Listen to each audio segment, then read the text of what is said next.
जन जागृति साक्षरता अभियान में आपका स्वागत है। पिछले सेशन में हमने बात की फॉरेन की एग्जैक्टली क्या है और किस प्रकार से हम उसे प्रयोग कर सकते हैं। इसमें हमने जानकारी ली एक टेबल की प्राइमरी की को जब आप दूसरे टेबल में प्रयोग करते हैं तो वहाँ उसे फॉरेन की तरह प्रयोग किया जा सकता है और इसका मेन मकसद रहता है डेटा को रिलेट करना। इस सेशन में हम बात करने वाले हैं फॉरेन की को प्रैक्टिकली आप प्रयोग किस तरह से कर पाएंगे और किस प्रकार से इम्प्लीमेंट कर पाएंगे अपने टेबल्स के ऊपर। तो आइए देखते हैं किस प्रकार से हम ऐसा कर सकते हैं। एग्जाम्पल के लिए हमने यहाँ पे दो टेबल लिए हैं, स्टूडेंट और लाइब्रेरी। जो स्टूडेंट टेबल है उसका स्ट्रक्चर कुछ इस तरह से है, स्टूडेंट आईडी फील्ड है, स्टूडेंट नेम है और स्टूडेंट एड्रेस है। अगर आप ध्यान दें तो स्टूडेंट आईडी यहाँ पे प्राइमरी की है। अगर मैं यहाँ राइट हैंड साइड पे आपको दिखाऊं तो टेबल स्टूडेंट में ग्रीन कलर से रिप्रेजेंट कर दिया है मैंने प्राइमरी की को। इसी तरह से हमने नीचे एक और टेबल बनाया है, क्रिएट टेबल लाइब्रेरी। इसमें हमने बुक आईडी लिया है, बुक नेम है, बुक इशू डेट है, रिटर्न डेट है, स्टूडेंट आईडी है। सबसे इंपॉर्टेंट पार्ट यहाँ पे स्टूडेंट आईडी है। हालांकि ये कॉलम तो लाइब्रेरी टेबल का है लेकिन इस पे मैं रेफरेंस सेट करना चाहता हूँ स्टूडेंट टेबल वाला, अर्थात इस स्टूडेंट आईडी में जो डेटा डाला जाए वो स्टूडेंट से ही लिया जाए या स्टूडेंट से ही रेफर किया जाए। इसके लिए मैं फॉरेन की को यहाँ पे इम्प्लीमेंट करूँगा। उसके लिए मुझे फॉरेन की कीवर्ड लिखना है और ब्रैकेट में उस कॉलम का नाम देना है जो मुझे रेफरेंस के लिए चाहिए, जो कि स्टूडेंट आईडी है और लाइब्रेरी टेबल का है। इसके साथ मुझे रेफरेंस फिर से कीवर्ड लिखना है, रेफरेंसेस। उसके पश्चात उस टेबल का नाम जिससे डेटा रिलेट करना है मुझे, तो वह स्टूडेंट है और फिर से ब्रैकेट में उस फील्ड का नाम जिससे डेटा मुझे रिलेट करना है, स्टूडेंट आईडी।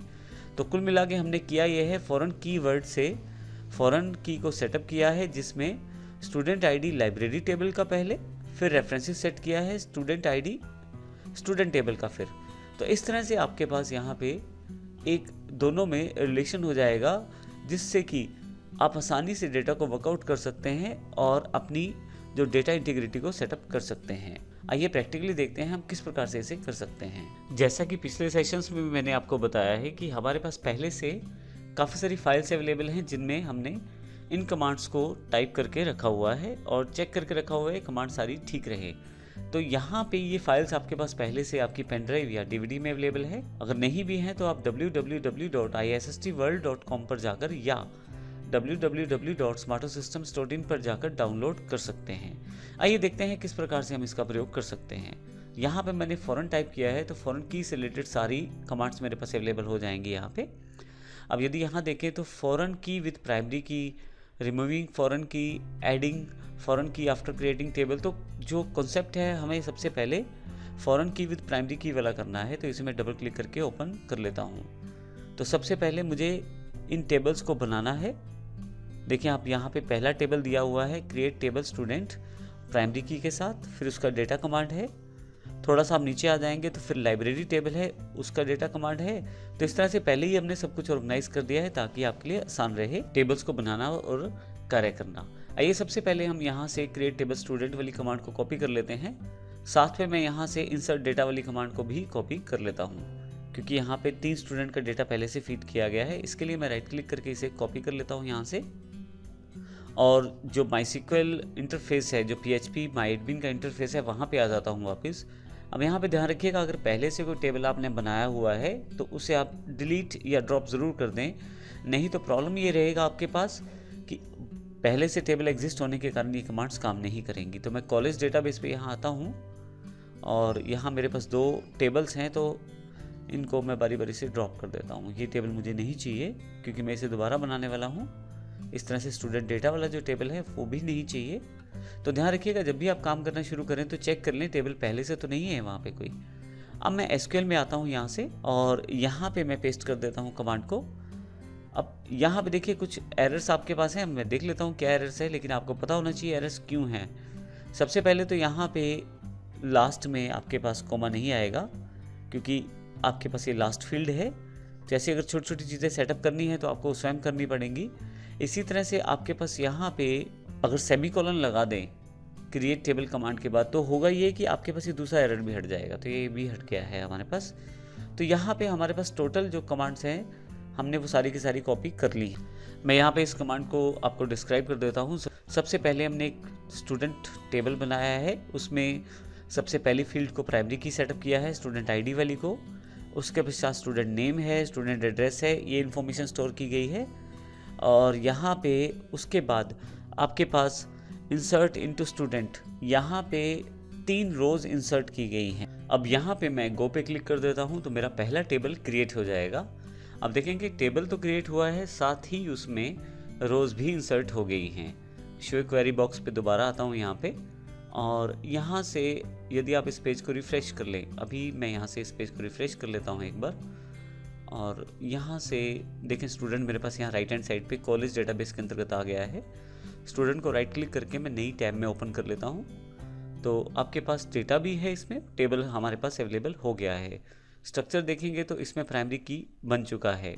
यहाँ पे देखें एक की का निशान है, एग्जैक्टली जो प्राइमरी की का निशान है। तो अब फिर से मुझे अब दूसरा टेबल बनाना है जो कि प्राइमरी की रेफरेंस के साथ है। तो आइए देखते हैं वह किस प्रकार से बनेगा।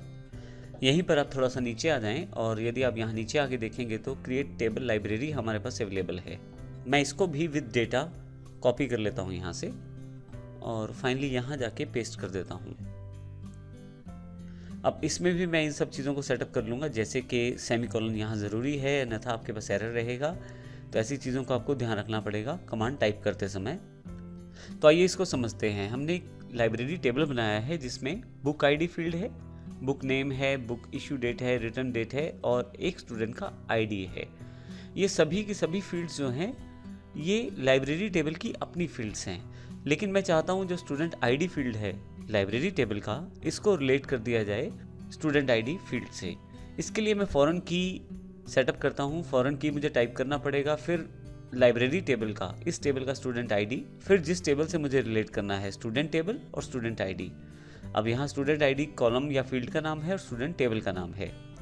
इसके साथ ही मैं अपनी फॉरेन की को सेटअप कर पाऊंगा। साथ ही नीचे की तरफ अगर आप आ जाएं तो यहाँ पे आपके पास लाइब्रेरी में मैंने 4 रिकॉर्ड सेव किए हैं, जिसमें बुक्स के नाम है, डेट है, और कुछ जगह पे वैल्यूज़ मैंने नल की है जो रिटर्न डेट्स हैं, और फाइनली लास्ट में वो नंबर है जिस नंबर को मैं रिलेट करूँगा अपने स्टूडेंट के साथ।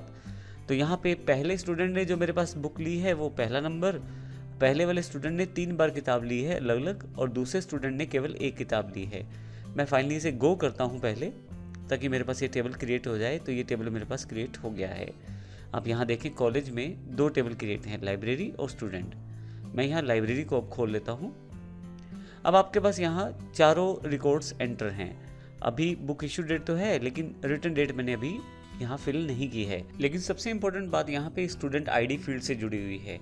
ये स्टूडेंट आईडी फील्ड जो है आपका, ये हमारा स्टूडेंट टेबल के आईडी फील्ड से कनेक्टेड है। अगर आप यहाँ देखें, माउस लेके जाएं तो यहाँ पे आपके पास डेटा भी पॉपअप होके आ रहा है।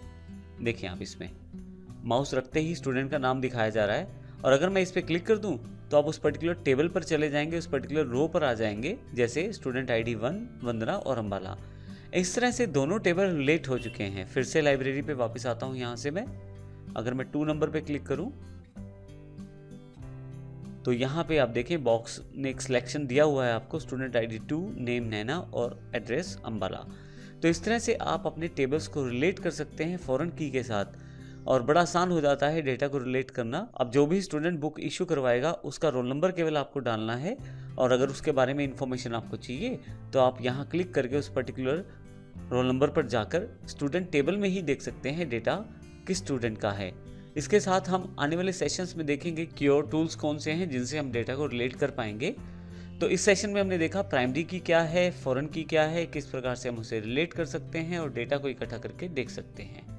अगले सेशन में देखेंगे अगर आपने टेबल पहले से ही बना रखे हैं तो उस केस में आप फॉरेन की को किस तरह से इंप्लीमेंट कर पाएंगे। धन्यवाद।